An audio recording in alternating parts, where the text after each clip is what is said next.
ট্রেনের বাঙ্কা থেকে চাদর চাপা দেওয়া রক্তাক্ত দেহ উদ্ধার হলো। এই ঘটনা ঘটেছে ডাউন কাটিহা এক্সপ্রেসের কামরায়। এই রক্তাক্ত দেহ উদ্ধার ঘিরে রীতিমতো চাঞ্চল্য ছড়িয়ে পড়েছে। মৃত যাত্রী হলেন তবলা বাদক সৌমিত্র চট্টোপাধ্যায়, যাকে ট্রেনের বাঙ্কা থেকে রক্তাক্ত অবস্থায় উদ্ধার করা হলো। বছর 51 ওই যাত্রীকে খুন করা হয়েছে এমনটাই প্রাথমিক তদন্তে অনুমান জিআরপি ও আরপিএফ এর। হাওড়া জিআরপি ইতিমধ্যে শতপ্রণোদিত মামলা রুজু করে তদন্ত শুরু করেছে। দেহ পাঠানো হয়েছে ময়না তদন্তের জন্য, এমনটাই সূত্রের খবর। সুস্থ থাকতে কে না চায়, কিন্তু দিনের পর দিন সুস্থ থাকতে চাইলেও যেন সুস্থ থাকা আর হয়ে উঠছে না। কারণ বিভিন্ন জায়গা থেকে সুস্থ হয়ে যাবেন এমন প্রতিশ্রুতি পেলেও মেলেনি কোনো সুরাহা। আপনি ভাবছেন কোথায় যাবেন, কিভাবে সুস্থ থাকবেন, এমন নানা প্রশ্নের সম্মুখীন হচ্ছেন।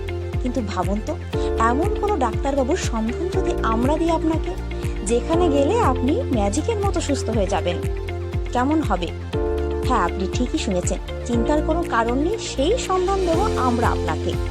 কথায় আছে ডাক্তার হলো ভগবান, তবে সেই ভগবানের সন্ধান কজন পায়?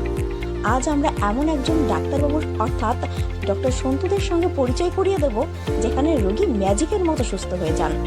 এটা কোনো গল্প নয়, এটাই বাস্তব।